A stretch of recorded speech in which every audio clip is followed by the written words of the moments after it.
Okay, let's get going. Thanks for making your way through the snow and cold weather to be here today. So I want to remind community people and new people that no laptops during the presentation. For students, if you have any comments or issues with your team or your project, it's a good time to talk to me because I can steer you in the right direction on what's going to be expected, for your final presentations and demonstrations. So it's really critical that we know what to do, and if there's any issue with your project, you should have contingency plans. And if you're just unsure, I can offer advice for you. So this is the next 2 weeks, obviously, are the only time that you have left. So 2 weeks from today are the final demonstrations. That's on a Thursday. Your presentations will be on the previous Tuesday. The presentations will be, formal affairs where you get up here, the 5-minute deal. And I want everybody to act professional and dress professional and present professionally, because you're going to be professionals eventually, maybe sooner than you think. So now it's a good time to practice that, okay? But on Thursday, the demonstrations, you come in here, we'll have a little final talk. I'll give you a evaluation form for the class to fill out, and then we'll have pizza and burritos, and bring your projects. We'll set them up out in the grove out here. There's a bunch of picnic tables, and I'll bring some other tables. And so you can show them off to the community. And I've also invited folks from the design group. It'll be a happy hour event for them. It's a chance to see and show off what you've done to other people and your other teams and stuff. And it's a really good way to end the quarter. So that's totally informal. Just have fun. Make sure you go around and see other people's projects. I don't need this anymore. Okay. So, about the forums and stuff.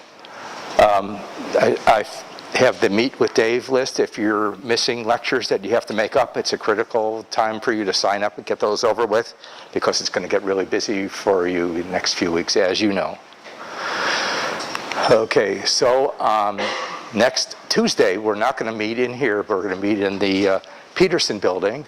So we're here in the Thornton Center. We want to go to the Peterson building, not very far away. It's just inches away on the map. We're going to see 2 films, a short one called I Am Able and a longer 1-hour one called Fixed. I've seen Fixed. It's a great film. It'll really get you thinking. And one of the people that you met here, Fernanda, remember the woman with the exoskeleton? She's one of the 5 main characters in the film, okay? It's a lot of fun. But I want to offer this. I know you guys are really busy working on your projects and stuff, so I'm going to give you the option of requesting to be excused from the films next Tuesday. You have to send me an email and make a formal request for you and your team to work on your project, okay? But don't worry, if you want to see Fixed, I have the CD, and you can view that at a later time. It's well worth it. Okay? Everybody get that? So send me an email if you want that day off. Okay. So today we have another doubleheader presentation by Jules Sherman and Sha Yao. Jules will talk about aesthetics, and Sha will talk about her adventure in getting her device commercialized. And she's been through how many years? 3 years now. Yeah. So it's an interesting story that you'll hear about today. So we're going to start right in with Jules, and let me talk a little bit about her. Just hold on. Jules describes herself as a designer and entrepreneur. She's passionate about designing human-centered products and that improve people's quality of life. She was in my class 4 years ago, and look at her now.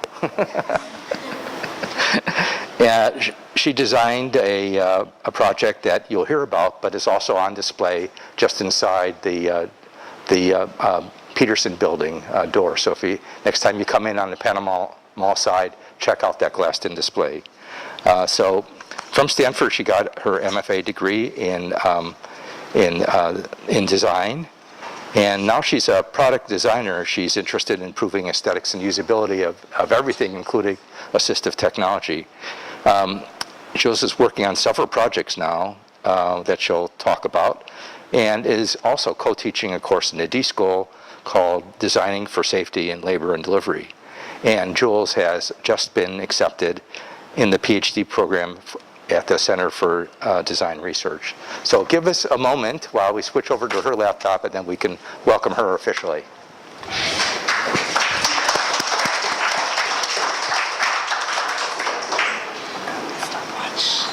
No, okay.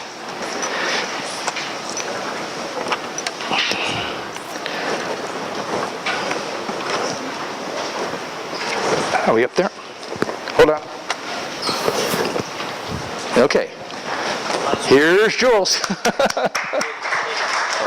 What? Oh, microphone. Thank you. There's too many things to remember. Your mic is just Well, I'll just hold this. Can you all hear me? Yes? Okay. Thank you for having me today. I'm thrilled to be back here, and thank you so much for that lovely introduction, too. So I'm Jules. I was a student here in the Joint Product program, Joint Product Design program. And prior to that, I was an industrial designer focused on products that were mainly for the home accessories, housewares, kitchen products. And when I came here, I kind of had a change of heart in terms of the types of products I wanted to work on. So I started to focus on health and wellness products here, and that's sort of where I am currently. So today we're going to talk about aesthetics and why they matter in assistive technology. And, when I was a student here, it was sort of the first time I was around all these engineers, and my background is industrial design, so I was mostly around people from an arts background. And what I noticed here at Stanford, which was different from Rhode Island School of Design, where I came from, was that everybody was focused on how something worked and making sure that it worked really well. And I agree that that's a really important part of product design. People expect your product to work, but people don't always know how that product is going to make them feel. So I'm going to talk a little bit about me and examples of companies and hackers and designers that have put aesthetics at the center of their practice. I'm going to talk about personal electronic response systems. That's something that I focused on in this class and as an independent study student after this class with Dave. And then I would like to kind of just verbalize a call to action for you guys to think about how we can integrate aesthetics more formally into assistive technologies to make these products more enjoyable for people to use and wear. So like I said, my background's in industrial design. My focus was on products like this. This is architectural hardware. I did a lot of kitchen houseware design, fashion accessories, tabletop. This is silverware for Cambridge Silversmiths. So that's sort of like where I came from in my background. So the tactile qualities of products and the materials that I used are really important to me as a designer. Now I want to talk about some other designers. So you might recognize these people, Charles and Ray Eames. They created a number of innovative furniture pieces that you've probably seen. But maybe something that you don't know that they've done was the most beautiful leg splint ever, which was developed at the request of the US Navy during World War II.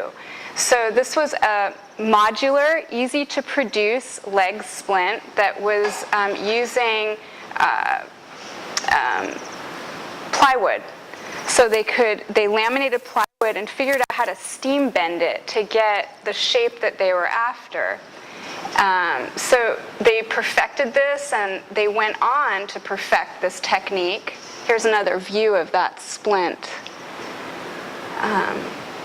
They applied that knowledge to their furniture. So that's actually where these famous pieces of furniture came from, all of that development in an assistive technology device.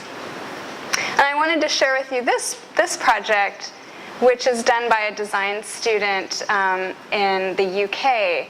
And so, after many years of I don't know if any of you have ever broken a limb and had to wear a plaster cast, and they get stinky and smelly and they're kind of disgusting. This is a idea that is called the Cortex Exoskeletal Cast, and it provides a highly technical and trauma zone localized support system that is fully ventilated, super light, shower friendly, hygienic, recyclable, and kind of stylish. So these are the 3D CAD drawings of that idea. So the idea was like, when you got your X-ray, the cast would be created based on where your fracture was located.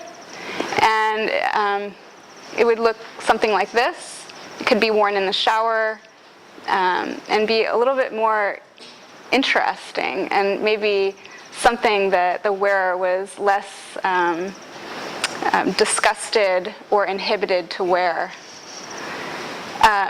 This is a company called Bespoke Innovations. It was founded in 2009 by an industrial designer and an orthopedic surgeon.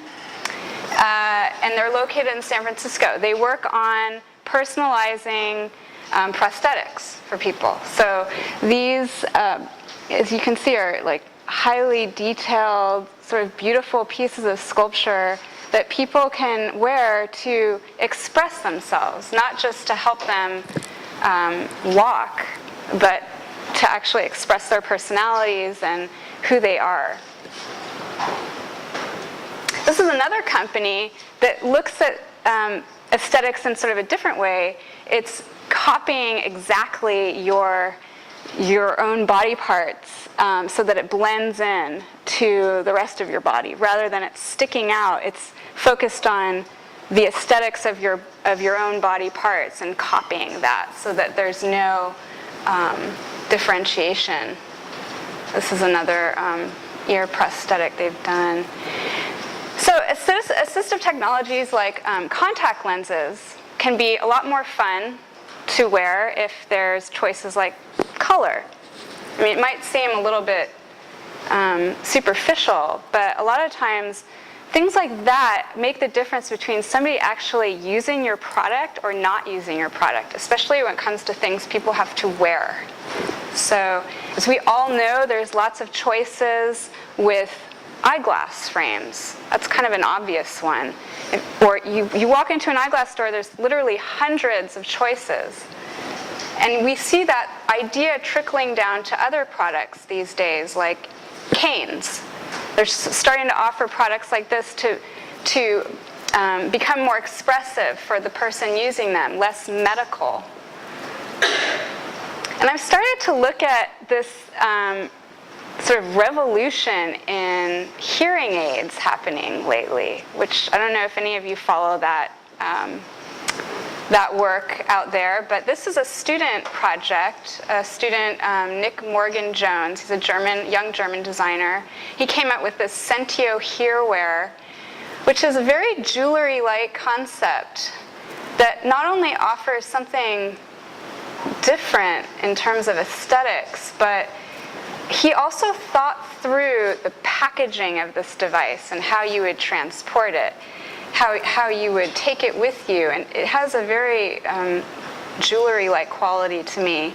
And then he also thought through color and finish preferences that people might like to choose from, depending on what they're wearing that day or how they feel.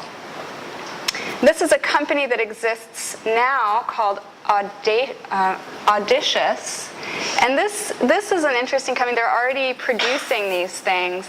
They're hearing aids with sort of like a surface that they've applied different types of surfaces, from like glitter to, polka dots to cheetah print. And you can buy these right now online. And if you're not happy with any of that, you can actually go online and learn how to do it yourself, hack together some other ideas for hearing aids. So how you can sew your own little sort of covers for the hearing aids and make, attach those to hair clips. This is a company that exists now that's making rhinestone encrusted accessories for hearing aids. So I was just sort of intrigued by all of this going on. This is all very recent work. So this is a project I wanted to show you called Compact Cath. This was created by a student team here at Stanford and went on to be developed commercially. This is the first compact urinary catheter. So typically, in the past, since the 1940s, this is what you saw when it came to urinary catheters. They're big, they're bulky, and they're loud.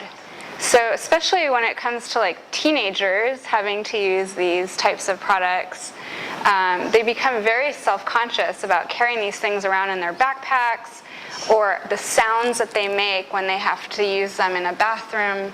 Other people might be around. So they're big, bulky, noisy, and messy.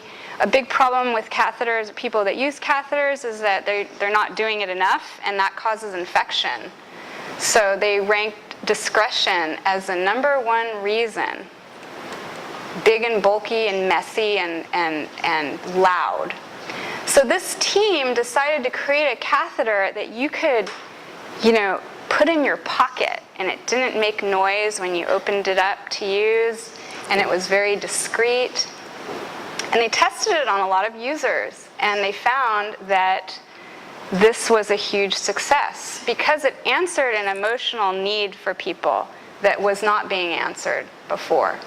So not only does it look, dare I say, sexy, a catheter looks sexy, but it is hygienic, discreet, and easy to use. This is another image of the product, and this is the team. I just wanted to bring that kind of medical device to your attention, the medical side of aesthetics. So this is the project that I worked on while I was here as a student. At the time, my grandmother, I was helping to manage the care of my grandmother, who lives 3,000 miles away. She still is alive. And she was wearing a personal electronic response device that we got for her, and I noticed there were several issues with the device that she wore, as well as her feelings about it. And I wanted to sort of do a deep dive into this product and why people are tentative about wearing them. So I decided to become a volunteer at Lytton Gardens, which is a government-subsidized adult community here in Palo Alto. And I was a volunteer there for almost a year. And my goal was to understand this issue. So the folks that are at Lytton Gardens here in Palo Alto, when they check in, they're all given a PERS device, which they can hang around their neck. And they all look the same. They're these sort of white pieces of plastic with a button on them. And if you fall or if you have a problem, you can push the button and it calls a clinical staff member at the home. Well, I found out that as I became friendlier with the people there, and I got to talk to them about their feelings regarding these devices, I saw that they were nowhere to be seen on anyone there. They were hanging on doorknobs, they were hanging on bedposts, they were like anywhere but around their neck. And I found out it's because they were ugly, they broadcast that the person needed help, and they made them feel old. 3 things. Those are 3 pretty heavy psychological issues that were not being attended to with this product. So I decided to focus on women in order to frame it a little bit smaller for my class project. And thought about designing like a conceptual line of jewelry that could house the same technology as the current products, but in a more fashionable way. And so I created some prototypes and I brought them back to my users, and they were very impressed with the choice of the prospective choice of having something more fashionable to wear as a PERS device. So those were my prototypes. Then I continued as an independent study with Dave because I wanted to figure out a faster way to get something new to the market. So we coined the term post-market aesthetics, aftermarket aesthetics, we called it. And in order to do that, I thought, well, maybe there's a way to combine this this big seller PERS device called GreatCall. It's a wireless device. You can take it anywhere. You press the button and it calls a call center in Texas. And that call center assesses what the problem is and sends out an ambulance. That's how this thing works. So it's a huge seller in the PERS market. And then I thought maybe we can combine that with Jellaskins. So Jellaskins is a company that makes like stickers that you can apply to electronic devices like phones or iPads. So maybe we can combine those two and make something that can express somebody's personality a little bit better and maybe make them feel like it's less of a medical device and more of like a fashion accessory. So I contacted both companies. They supplied the product. Jellaskins created a custom template for me, and I put on these different patterns that I selected. I also researched how PERS devices might be used for children, not just older adults, but children who might, or parents with children who might want to have the child have the option to call them if something happened. So this is a belt that I created, and the GreatCall device is sort of a belt buckle. It's camouflaged as a belt buckle. And then this is a concept, a wrist-worn concept for kids that could be personalized with a printed wristband and also a Jellaskin on top of the technology part. And then these were some prototypes that I created and brought back to my users to get input. So again, like it's all about your user, going back to that person who you're trying to serve and getting their opinion on it. I went back and forth several times to get input on these products. And when I graduated, I ended up working for GreatCall. I did some freelance work for them. This was one of the accessories, wearable accessories I designed for their product. I also worked for Qmedic Health, which is a startup out of MIT that makes personal electronic response systems. And they made this sort of very boring wrist-worn product, and they were looking to me to figure out, how could they do something a little bit more personalized. So I have done work in jewelry design, costume jewelry design as well. And so I sort of took what I knew about component parts in the jewelry industry and tried to integrate that knowledge into personalizing sort of a wrist-worn PERS device for their technology, which might include, a quote, your mother's favorite quote that could be engraved in the metal, or your mother's birthstone that is in the bezel, or a picture in the center that she likes, like a picture of her dog or her grandkid, or a drawing that she enjoys. So these were some ideas that I created for them to help them think about personalization. And then I also worked for a company called Salutron. This is a fitness tracker that they sold at Walgreens. And as you can see, the customer that they were going after was an older adult. And this was sold in the pharmaceutical area of Walgreens and CVS. But they really wanted to compete with other companies doing fitness trackers. So I tried to bring in a little bit higher level of aesthetic with their product, work on the packaging, work on the finishes and the color options. And this is what we ended up with manufacturing for that company.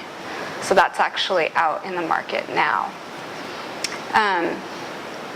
So these are all products that are out in the market, and I just put them up here because I find none of them very interesting and all kind of boring and ugly, and I feel like there's just a lot of opportunity to think about how to make products like this work more for people in a way that feeds them emotionally and makes them feel better about themselves when they're using them. Now, currently, I just wanted to say too, let's see how much time I have. Aesthetics for me now, with the work I'm doing now, is I'm looking at it a little bit differently. So now I'm focused on medical devices. I work as a consultant for the Stanford Medical School. We're funded by an AHRQ grant, and we're working on improving safety in labor and delivery. And a lot of the products I'm working on with that group have to do with integrating into the operating room or integrating into the labor and delivery room in a way that is not too strange for clinicians. Like, it can't really stand out. It has to integrate with other products. It can't be too crazy looking. It has to be elegant and sort of familiar in terms of the materials and shapes. So that's another thing to think about with aesthetics when you're working with a group of people who have very fixed ideas about what a medical device should look like. So you have to sort of meet them where they're at, but also give them more than what they expect in terms of the aesthetic quality of a product. Because just because it's going to be in the OR doesn't mean it has to be ugly. So this is my call to action. Apply human-centered design to assistive technologies. Think about who's going to be using your product. What are they going through emotionally with whatever issue your product is answering? Whatever solution you come up with needs to address how it actually works and helps the person, but also how that product affects the person emotionally. Because the bottom line is, your product, if it works great, wonderful. But if it doesn't appeal to the sensibilities of the person using it, it's going to end up in the back of the drawer, in the back of the closet. It's not going to be used. So you can be, the best engineer in the world, but if you're not user-centered and focused on what your user wants, then it's not going to be used. So, any questions? Yeah. I noticed a lot of the customizable designs for these medical products, especially in the earlier slides, were particularly gendered. Like, a lot of the patterns or designs seemed like they were, targeting a gender. But then when I think about really good design, it's usually one color, one finish, or one style for everyone. So do you think that these wearables are different for that reason, or do you think that they can still be designed in a way that would be inclusive to end user? Well, I think one thing that I personally think as a designer is that you can't be everything to everyone when you're designing a product. You kind of have to decide who your market is and commit. I guess you're right. A lot of the things I showed were more focused on the female market, I think, because that was sort of my focus of research. But the point was to create components that could be switched out based on the person's preference, color preference for bands, picture preferences for buttons, whatever. But like with the wearables that I see today, a lot of times I feel like they're trying to be everything to everyone, and they don't really have a specific point of view. And I'm like all for having a specific point of view. That's just my perspective. Yeah. So you touched on the phrase aftermarket aesthetics, but then a lot of the devices we've seen in the class have been about design for manufacturability. They talk about healthcare costs, and and we just touched upon we're going for a one-size-fits-all, but we're touching upon that. Where do you see aesthetics colliding with cost capped design? Yeah. How do you think we try to resolve that? Yeah, so like the product, the aftermarket aesthetics project that I did with GreyCall was sort of about that, the cost constraints of personalization. And a Geliskin will cost you 25 cents, and it could make it feel like less of a medical device. It could sort of cover up the fact that it's for calling for help. So that was sort of my way of trying to approach that issue of like molding costs and the color costs for different colors, the finish costs, different finishes. How can we do this in an inexpensive way? That DIY hack on the hearing aid the little girl was wearing was like a little sewn pocket for the hearing aid. You could use any fabric. So stuff like that, I think, is where I think is a place to meet aesthetics with those constraints. Does that answer your question a little bit? Yeah. Yeah. When you're working with companies, you said you do some consulting, do you find that it's hard to convince them of your perspective? I feel like that's something that usually gets thought about at the very end. Yeah, no, I don't find it hard to convince them of my perspective just because I have research to back it up. It's not my opinion. It's based on research and a lot of time spent with people that I've talked to. I have transcriptions of our conversations. I have quotes. It's all qualitative research. I haven't interviewed hundreds of thousands of people, but the qualitative research is pretty telling. And so I'm just a reporter. I'm, the catalyst, essentially. So if you're doing your job right as a designer, I think, your user is really designing the product, and you're just like the tool to get it made. At least that's how I try to think about it.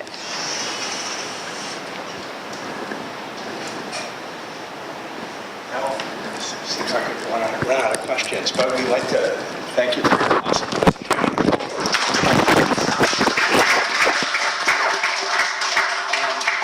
Rose has to head out, but if anybody's interested, you can check out her design at the Peterson building. And she also has her contact information on her slides, which will be posted on the course website. Okay. So right now, we're going to take a 5-minute break to get set up for Shah. If you haven't signed in yet, or you need a cookie to wake yourself up, this is the time to do that. See you in about 5 minutes.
But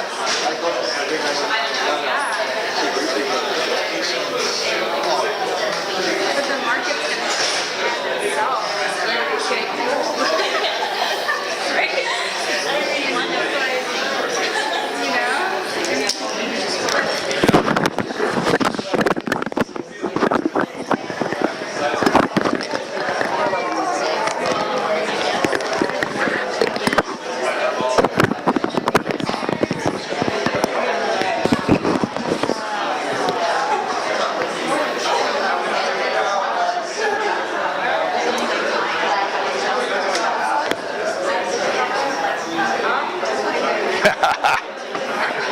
See, remember that when you teach a class. Chocolate chip cookies. A lot of them, have a lowered blood glucose level. You need to get the energy up. This is how I put Wait, let me put.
Bye.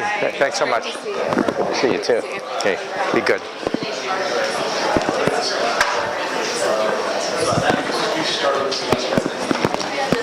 Just on the table. yeah, you can put it all along here. That would be great.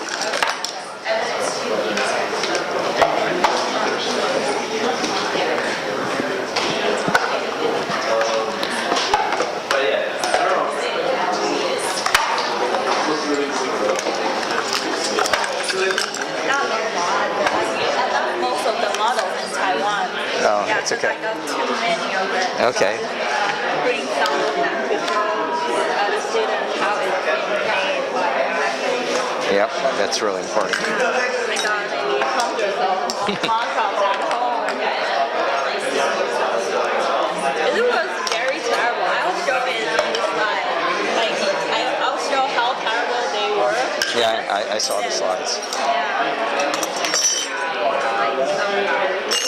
But I'm glad the final product looks like.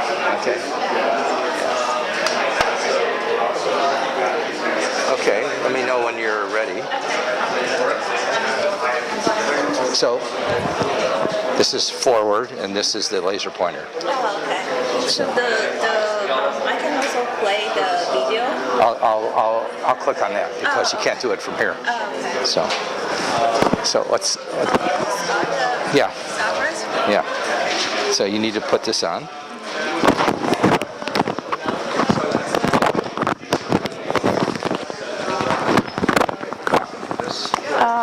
No, I can just hold it. It's fine.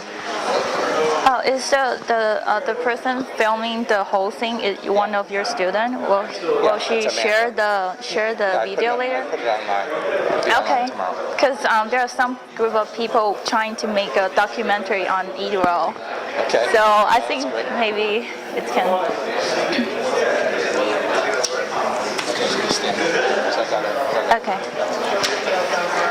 All right, let's get going again. Okay, our second presenter is Sha Yao, and she describes herself as an industrial designer who likes to challenge herself. She speaks English, Mandarin, Chinese, and Japanese, and she, like Jules, created a product design studio and has helped companies develop the product that he is, including helping those with people with disabilities. And her design portfolio consists of projects ranging from web design to packaging for furniture, ukuleles. That's how it's supposed to be pronounced. And the tableware set was inspired by her late grandmother, who had cognitive impairments. And she will give us a story about bringing her this design to market. So please welcome Sha Yao.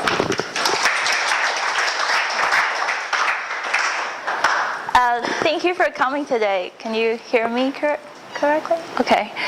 My name is Sha Yao, and today I want to introduce you to this project, Eat Well, which is a tableware set I developed for people with cognitive and motor impairment. I was inspired by my late grandmother who had Alzheimer's. So seeing her gradually lose her ability to taking care of herself really frustrated me a lot. And so I come up this idea to make a product set to help her to improve her life quality. And let's take 3 minutes to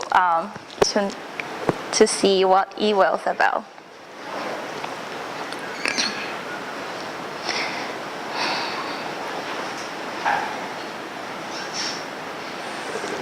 I was inspired by my grandmother who had Alzheimer's. Every time when I saw her suffer, I wish I could have done something to help her to have better quality of life. My name is Sha Yao, and I'm the creator of Eat Well.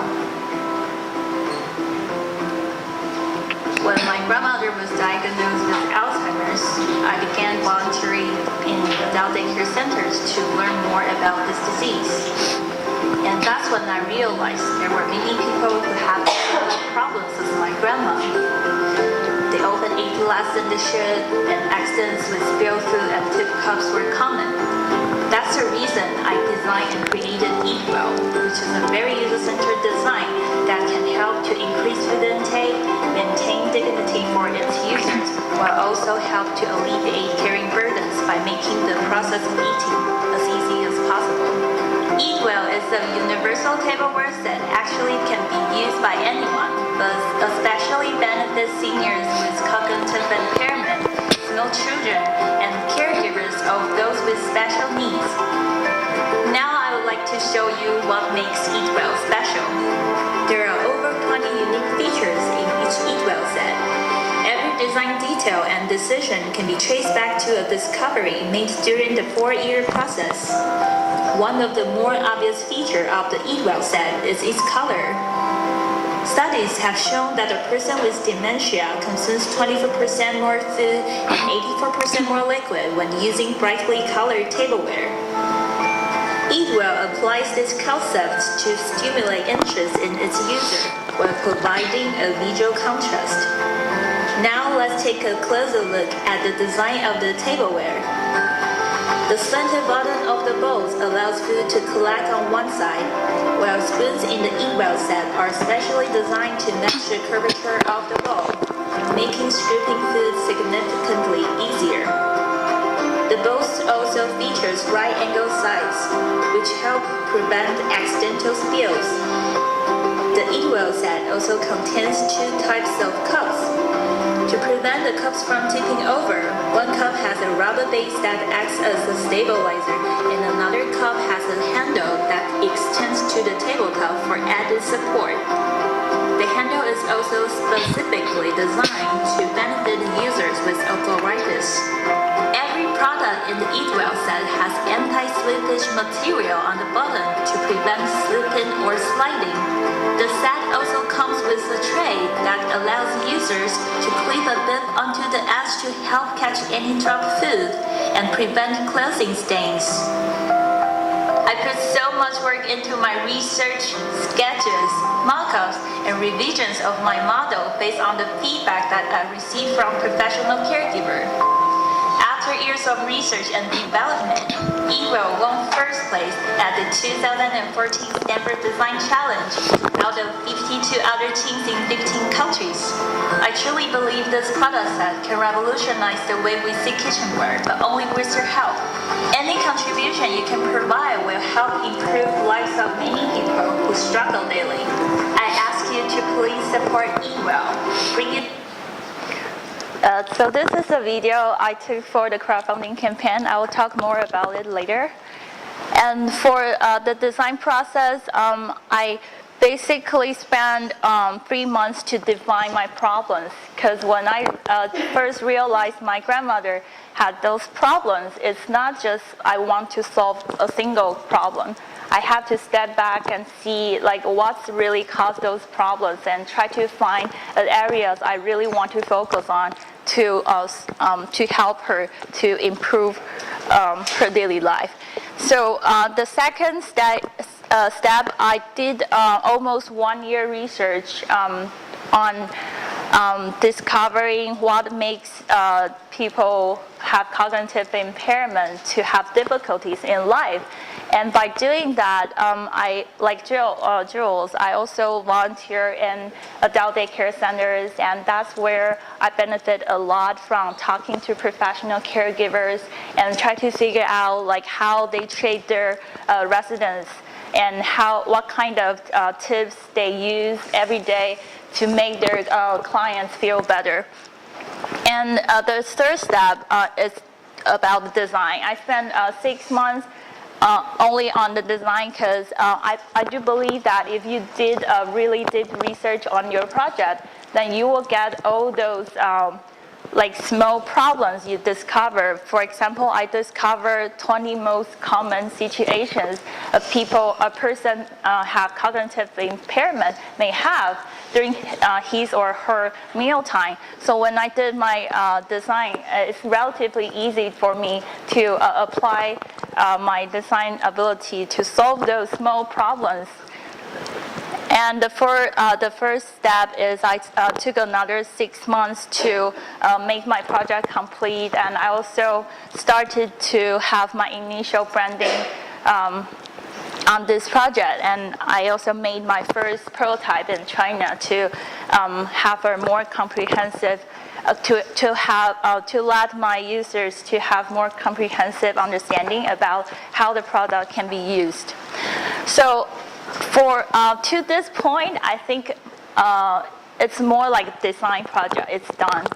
And what I'm also trying to do is I was trying very hard to bring this project to alive. So I started to think about how can I do this as a student. So I started with writing a business plan, and this really helps me a lot. Believe in me. I know many of you don't like to write those papers. It's dull and it's not fun at all. But by doing that, I really learned a lot I benefit a lot from those words. Like I started to figure out like how much time I'll need to put in this project and how much money I need to spend on just for the operating side to run this. And if I don't have enough budget, and what kind of strategies I can use to make it work. For example, maybe I write down like some strategies to participate in design challenge because there are prize money. So it's one of the ways I chose to do. And then I also started to participate in networking events. Like I do believe in this. Like whenever I participate in an event, and I will bring my postcard or my brochure to show people like what my idea about. It's almost like finding a job, but instead I just take my project to show people like my ideas and what kind of feedback. I really respect if someone will spend their time with me and to share their opinions on my project with me. And I also started to talk to manufacturers to know like how much money I should have to make the mold, and how can I make sure like if I just get this amount of money, then I can get my product made. It's very important too, and you will understand your product as much more by doing that as well, because I know you probably all takes material and process classes, But I experienced that when I talk to the real factory people. They're really talking in different languages sometimes. So I think it definitely helps me to realize that design project is one thing, but if you want to make it real, you have to improve, like you have to revise part of your design to make it real. And after that, I also have to support myself. So I also work for a guitar design company. So that's where I designed the ukulele. And from working for someone else, I also learned more about how my boss can start his own business. How can he manage his time well? And I think it's all helps me to come up with what I have right now. Then during that time, I started to put my all the materials I have together. For example, I just keep revising my brochures, my postcards. I try to film a short video to show people and keep revising that. And I also started to consider to take some legal actions, something like file my provisional patent, and like how I also file my LLC during that time. And there are also some more resources for free you can definitely talk to, because since I registered my business in California, then I figured out like I can just totally talk to people in U.S. Small Business Administration, and they will provide free resources for you from whatever perspective you want, like sales and legal and every perspective. And then I can be more appreciative about the design challenge, because that was the chance I worked so hard for. Because everything I just said, I just need a chance like this. So I was able to like present my project in front of 200 like healthcare professionals during that time. So it really helps me to bring my project to the next level, and it's also helped me to get more recognition during that time. And it's helped me to achieve what I achieve now. So everything I did helped me to run a successful crowdfunding campaign later. So in the year of 2014, we ran the Indiegogo crowdfunding campaign and raised 100K. It's not a lot compared to many other products, but I think it's a good start. And I also listed some benefit I gained from a crowdfunding campaign, because if you really have a solid idea, you will know like crowdfunding is just one of the ways you can bring your ideas to come true. And you can also try to find angel founders, and you can also have someone else to invest you. But I choose crowdfunding because I think I benefit a lot from the crowdfunding campaign by defining my target users. So before I really went into that, I was only designing the product for my late grandmother who had cognitive impairment. But after I launched the campaign, we received many emails and told us like, oh, their relatives have some motor impairments. My mom got a stroke, and some people have other issues. So our products can actually address the issues and help those people with some sort of disabled, and even some people with visual impairment can also benefit from that. And I want to talk about the third thing. So by running the crowdfunding campaign, we definitely gained a lot of publicity, and we got so many media coverage. We're on CNN, we're on Good Magazine, we're featured by Fast Company, BuzzFeed, and lots of, we gained lots of media coverage. And it all brings back to, like we received so many different feedbacks from different industry. Like people come to us and they want to cooperate with us. They want to make products for us. And people want to provide their like supplies and materials. And people who are good at sales, they come to us as well because they think it's a good idea. And so we also, by this chance, we also expand our market because our supporters are from 36 countries. So most of them, we were only focused on the United States. Then we expanded the market to Canada, United Kingdom, and Australia, and also my hometown, Taiwan. And to this point, we got the money. So what's next? So we really want to just not talking about it. We want to make it real, right? That's all the purpose. That's my purpose. So we were referred by, that's our next challenge, how to make it real, like the manufacturing part. So we were referred by a very successful business man who is also a lawyer in the Bay Area. And this is the product he sells to Safeway. And so compared to the material and the components, it's very similar to what we are trying to do. So we contact him and try to make connections. So he actually introduced his partner, like manufacturers partners in China to us. So I was very naive during that time because I was like, oh, he made a successful case. So I think we will be doing great working with the same partners. So that's what I got. Like the agent we work with just told us like, oh, okay, so we estimate that your product, it's very simple. It's very easy. It's just bowls, cups, spoons. Everyone uses it, so it's very simple.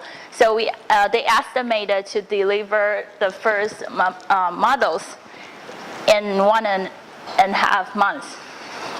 So after 6 weeks, I just contacted them, and I was so looking forward to see the product, and I didn't get any response.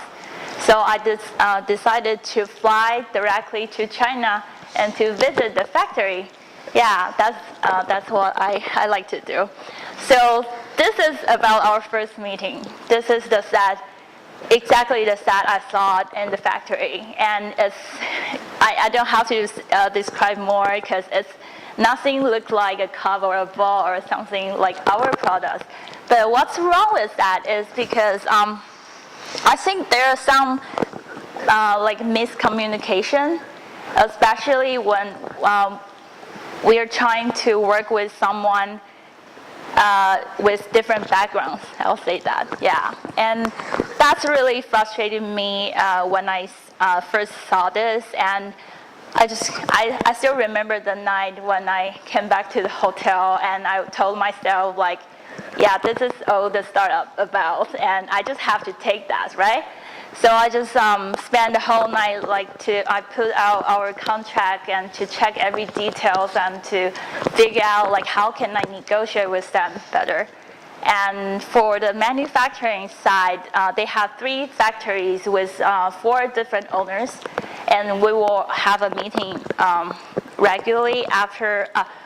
Whenever I fly there, we will have regular meeting and to negotiate like how I'll deal with those manufacturing problems. So after that, we improve a little bit. So after our conversations, I just insist and tell them correctly what we should do, because I realized the problem we had before is because they didn't really follow our contract. Because in our contract, I did state like I want plastic number 5 material with the silicone material. And it's overmold process, and it will be combined together with no leak.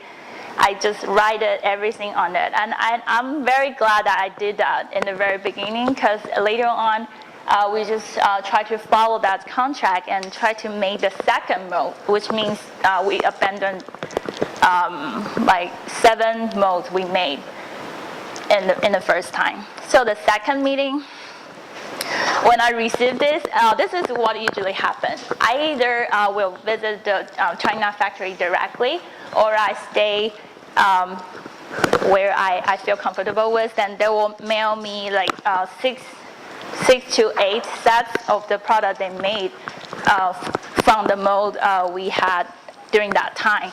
So this is the second meeting I received this ball, and I still remember I was like taking a photo quickly and send it to my sister and say, hey, do you think they're making a joke with me? What kind of product is that? Do they think it's available, like it's acceptable for people who want to sell, do the real business?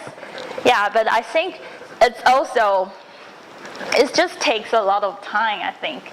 And after I tried to negotiate with them and work with them, and I realized that it's really not just about the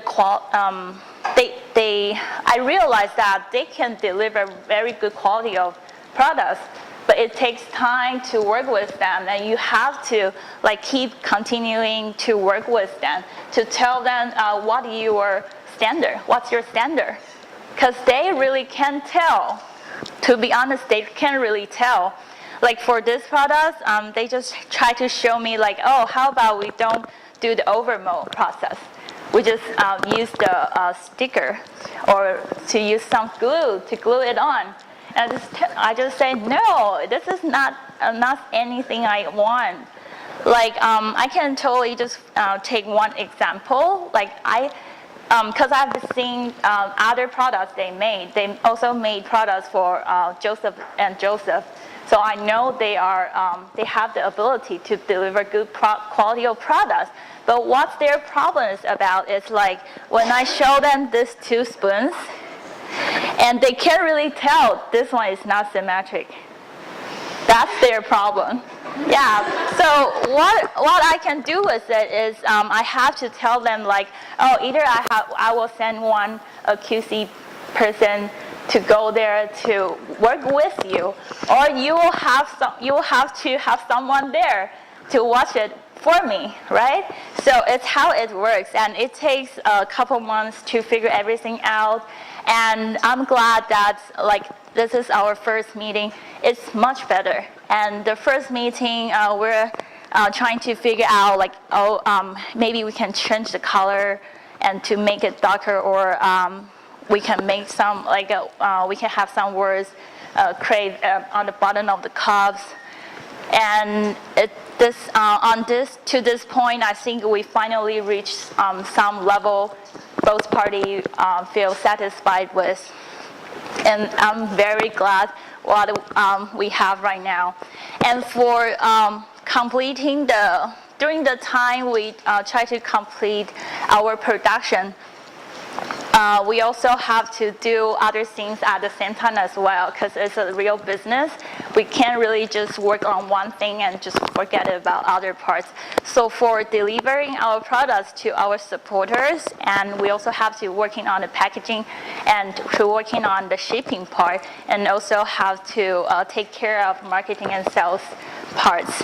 And for from the time our team work on the production side, we realized that we have to understand the attributes of each material very well before we're really working on that. Because even if I have consulted with several factory people, like factory group of people, and I know like they'll suggest us to have our product made by PP with TPR material, which is TPR is very similar to rubber material, but it's not the same one. And the manufacturer, the agents we actually work with, the first thing they told us is about they are the only one in the world can make silicone material with the plastic number 5 material. I think that's something. If we know it's much better, like those two materials can combine together so far, then we can avoid those mistakes we made in the very beginning. Then during this time, we also have to think about the regulations for each country, since we want to sell it to not only the U.S. but also like for the Europe country. And also, I realize it's important to have a good time management system working, since it's all costs time to revise the molds and everything takes time. And the last thing and the most important thing is communication, because I do realize that if you try to work with a group of people with different backgrounds, you really have to know them more before you try to negotiate with them. And about the packaging, we also depend on our mold, our mock-ups. Once we have very more acceptable mock-ups, we try to take some more photos and try to figure out the size, material, and the structure of our packaging. And we have to do the color corrections on site, which means we have to visit the factories, and we have to have someone to work on the copyright and working on the instructions inside the box. And also we have to apply the GS1 from the GS1 company for a barcode for each product. And about the shipping part, not just related to the cost and the date we are delivering, we also have to calculate how much boxes can be fit in one carton. For example, this is one carton size, and this is individual. Each product size, and we have to calculate it. And we have to also have to know how much quantity we're ordering for each countries, and we have to know the custom rules, the custom duty, and also the regulations. And we also, during this time, we still have to keep our supporters excited, so we have to keep constantly update our Facebook and Twitter to make them know, to let them know like what we are working on right now. And we also have to manage our online shop, and that's pretty much about it. And after all of this, we are very glad to deliver our first production before Christmas last year. And we are also nominated as one of the 40 most exciting innovations of the year. And what makes me more excited is because I checked the article, and other innovations are listed with us are from those Apple company or Bill Gates Foundation. So we're very proud of ourselves be nominated. And so for now, we deliver our 1,500 product set already, and we have 30 more distributions inquiries. And next step is we want to make our second production, since we are in low inventory now. And we also have a one pilot program running with Brookdale, which is the biggest nationwide assisted living facility. And we just also connected to Stanford University as the adult agent service department. We want to run a more official research to validate our design. And in the future, we hope to distribute in 5 countries and sell 30,000 units per year and develop new product lines. Thank you.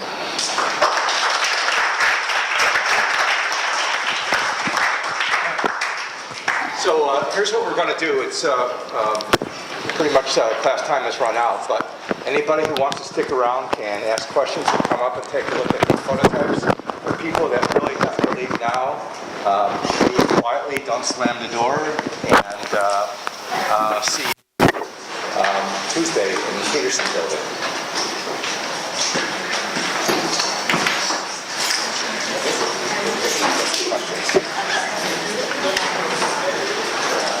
Okay, does anybody have any questions right now? For Shah? Go ahead. To give a pretty low production run. First production went only 1,500. 1,500, yeah. So I guess like how do you leverage that? So like when I was working with manufacturers, like they don't really care to talk to Oh, that's what we also have to work with.